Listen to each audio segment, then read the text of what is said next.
Hello everyone, welcome to my channel. I am Sheikh Zoya. I have cleared NEET 2024 with a score of 659 on 720. In this video, I'll be sharing with you guys my subject wise score and my old rank versus my new rank. So let's get started. Okay so guys मैं सबसे पहले आपको अपना paper attempting sequence बता देती हूँ। Most of the बच्चे पहले बायोलॉजी अटैम्प्ट करते हैं, बट मैंने वैसे नहीं किया था क्योंकि मैंने ये मॉक टेस्ट में ट्राई करके देखा था और उससे मेरा टाइम मैनेजमेंट नहीं हो पा रहा था ढंग से। तो मैंने सबसे पहले अटैम्प्ट किया था केमिस्ट्री, उसके बाद बायोलॉजी एंड ऑब्वियसली लास्ट में फ़िज़िक्स। तो मैं अपना स्कोर्स भी इसी तरह रिवील करूँगी, so keep watching. Let's start. Chemistry में मैंने कोई भी अनअटेम्प्टेड क्वेश्चन नहीं छोड़ा था। हाँ, बट मेरे 3 क्वेश्चंस रॉन्ग हो गए थे जो कि अनएक्सपेक्टेड थे। एक वो पास्कल का प्रेशर वाला, क्योंकि उसमें लास्ट में किलो पास्कल लिखा हुआ था तो उससे मैं बहुत कंफ्यूज हो गई थी। मुझे लगा कि शायद वो सबसे बड़ी क्वांटिटी है और उससे मेरा ऑर्डर रॉन्ग हो गया। उसके बाद एक जो क्वेश्चन था मेरा, एक जो एनिलीन वाला क्वेश्चन था जो ऑर्गेनिक केमिस्ट्री का था, वो भी मेरा एक रॉन्ग हो गया। एंड लास्ट क्वेश्चन, एक क्वेश्चन मेरा सेक्शन बी से रॉन्ग हो गया था। जो केसी और केपी की वैल्यू थी, रिएक्शन बताना था फॉरवर्ड जाती है या बैकवर्ड जाती है, तो वो मेरा रॉन्ग हो गया। वो भी मेरी सिली मिस्टेक थी काफ़ी।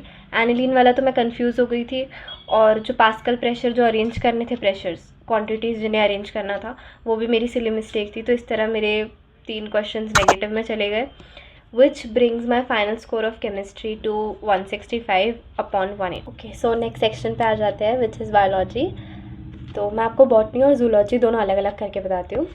सबसे पहले बॉटनी में मैं 2 क्वेश्चंस में बहुत ज़्यादा कंफ्यूज हो गई थी।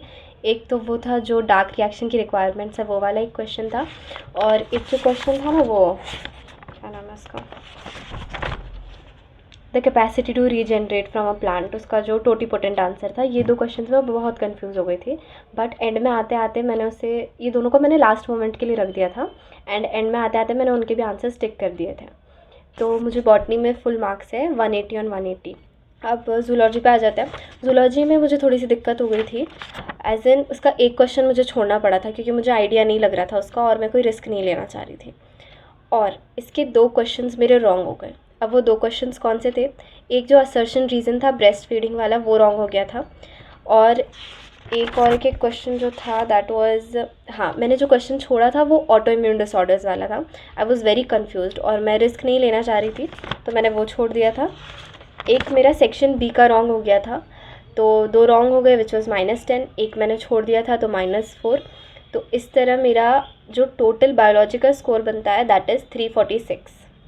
Now let's move to the most scary part of the paper, which was physics. Physics में थोड़ा ब्लंडर हो गया था।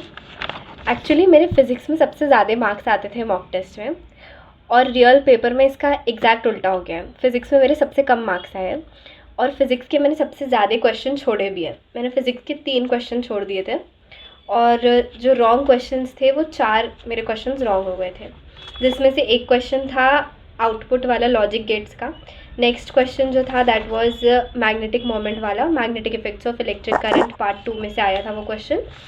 और एक क्वेश्चन था, 2 क्वेश्चन एक्चुअली सेक्शन बी के थे, एक व्हीटस्टोन ब्रिज वाला और एक सैटेलाइट वाला।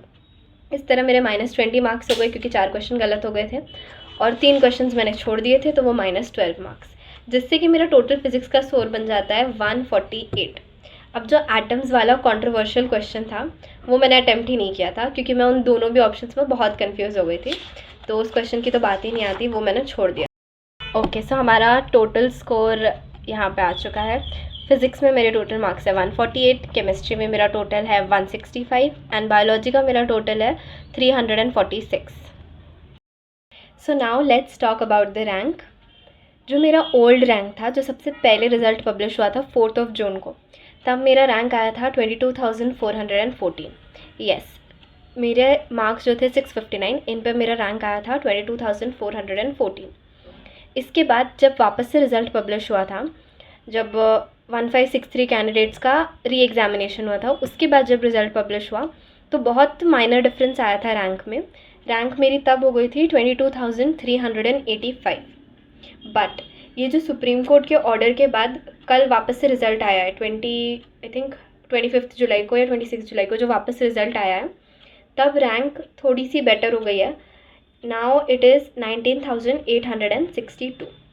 तो ये था मेरा video regarding my final scores, subject wise scores and मेरी old rank versus new rank. अगर आप देखो तो old rank versus new rank में ऑलमोस्ट 2,500-3,000 का जंप है, विच इज़ गुड। तो अब जो कॉलेज मिलता है फिर देखते हैं। नेक्स्ट मैं आपको अपडेट करती रहूँगी रिगार्डिंग माई काउंसलिंग एंड जो भी कॉलेज मुझे अलॉट होगा।